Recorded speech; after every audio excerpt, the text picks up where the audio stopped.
Still no Vegeta, but is that necessarily a bad thing?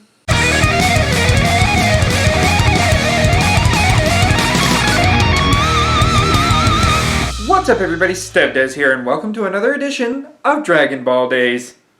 No, I don't have a banner. I'm not doing the thing. I don't have a banner. I may have a banner, but not yet. This what if is very interesting in the sense that I was ready to move on to the Buu Saga, but so much more that didn't happen in the last part can still happen in this part. So consider this the connection between the Cell Saga and the Buu Saga. Not only that, but it tends to answer the question of what if the mindset of a Namekian was placed inside that of a Saiyan warrior? And what better participant do we have than Dragon Ball Super's own legendary Super Saiyan from Universe 7? Broly. Instead of the harsh environment of Vampa, this what if focuses on the more serene and more calm, more balanced environment that Namekians were able to establish on their home planet. We've seen Paragus raise his child in a safer environment, Nail taking to the child and teaching him the proper martial arts of the Namekian people, and Frieza getting taken out by the legendary Super Saiyan. The Cell Saga even introduced us to the future warrior, which was the son of Broly and Bulma. But not all of it ended up 100%, mind you. Keep in mind, the future warrior in the original was warning about 17 and 18. But they were able to plow through 20 and 19 and go on with their merry lives without 17 and 18 being a problem. As a matter of fact, Cell got that glory, and it was Cell that the future warrior warned about, not 17 and 18. With Broly's cells in him, Cell was a hell of a lot more formidable, and that nucleus was far harder to take out. It took a Ikari state enraged Gohan Super Saiyan 2, put all that on a friggin' t-shirt, in order to make it actually happen, in order for Cell to actually die. How did that happen? Well, we still had a Mr. Piccolo who didn't have Nail inside of him, so he was a lot weaker. Without Dragon Balls, Piccolo ended up dying, and Gohan knew damn well that even if they had Dragon Balls, that was the second time Piccolo has died. Their Dragon Balls wouldn't have been able to bring him back. So, unfortunately, this is the Earth without Dragon Balls. However, at least Goku is alive in this timeline, and why not? He still wants to get as powerful as Broly, so it's not entirely a bad thing. And Gohan tends to take his role a lot more seriously. So how might this change things moving forward? Well, let's find out. This is What If Broly Landed on Namek. We open this scene with a rather touching moment where Gohan is talking to Broly about going to Namek and getting Dragon Balls in order to bring Piccolo back. But, well, Piccolo has some sage advice. Some sage advice he actually got from Goku in the middle of the Cell games. Hang tight, Mr. Piccolo. We're going to go to Namek and get you and Kami back. Actually, Gohan, don't bother. Why? What do you mean? I've seen you grow into a proper warrior, kid. You did great out there. Plus, Kami's about sick of the whole Earth's Guardian gig anyway. If something's worse than Cell, we can trust the Saiyans down there to keep things going. I'll see you around, Gohan. Keep your feet on the ground, and don't lose sight of what's important. With that, it's about 6 months later that Bulma realizes a world without Dragon Balls might not be a good thing. She mentions that a lot of people could have died, and if they didn't have the Dragon Balls, those people wouldn't come back to life. So Broly mentions that they don't know where Namek is, but he wouldn't be against seeing his father again. And hey, introducing his father to his grandchild and his daughter-in-law? That could happen. Bulma mentions that they'd already be too late to revive the people that Cell had already killed, but that's what sparks Broly to talk to Goku about it. Maybe he knows something that Broly doesn't in order to get the Dragon Balls back on Earth. After all, Bulma is persuasive.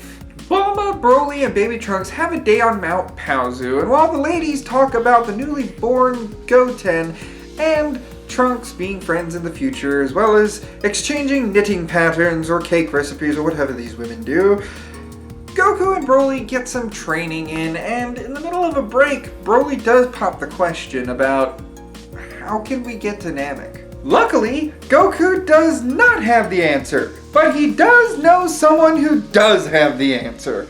King Kai. King Kai gladly finds New Namek somewhere in Universe 7 and connects from Namek to Earth, using a lot of power in the process, but Broly is able to talk to New Namek. And keep in mind, this is only New Namek because Namek moved places. Namek wasn't destroyed in this timeline. It was just there. Hello? Is this New Namek? Broly, is that you? Father, it's so good to hear from you. How is our planet? Our home? How is Kistan Nail? We are fine, son, thanks. Excuse me. Not to be rude, but it's hard to keep this connection up. Broly, you might want to spit it out.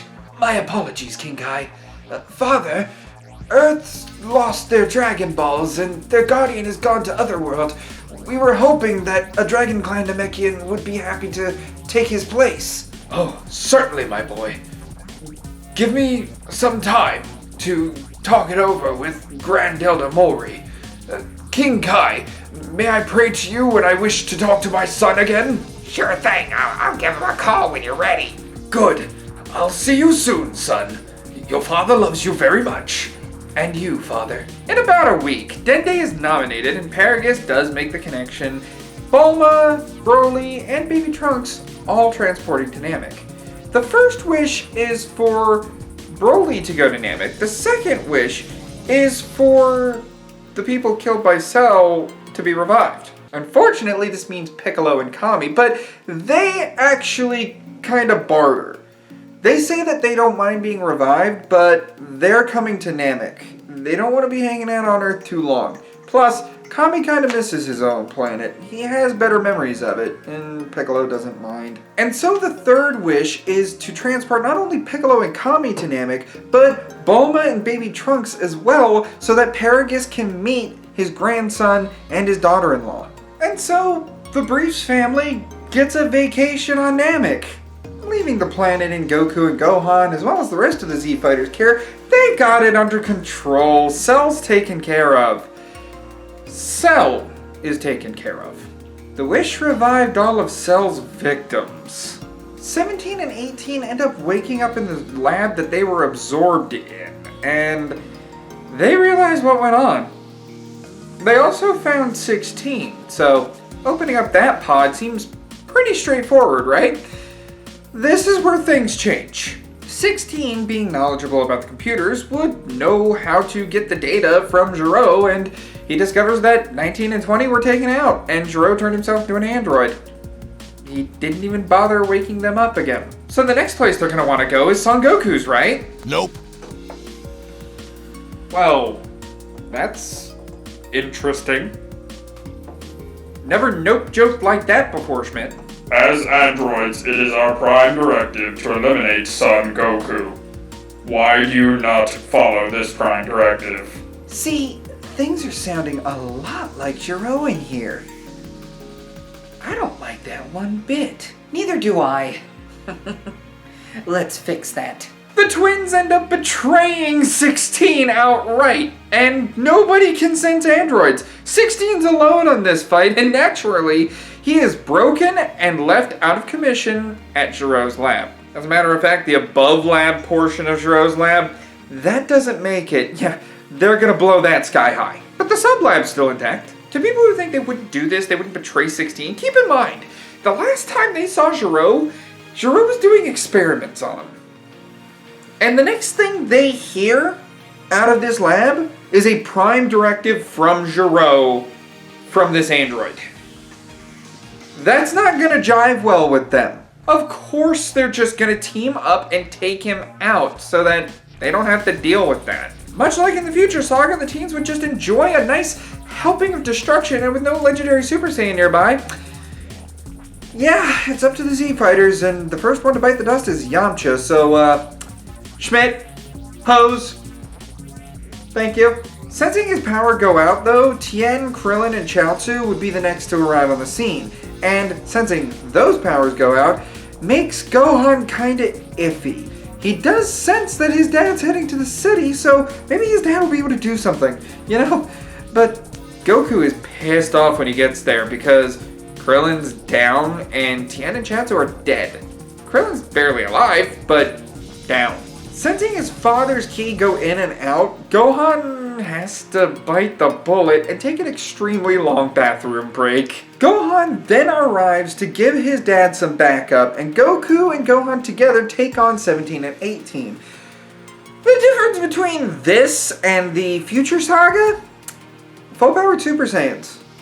With the Akari state. Yeah, Future Trunks wasn't warning about these androids, he was warning about Cell. See, if Gohan had arrived alone though, Super Saiyan 2 wouldn't have been enough, is the problem.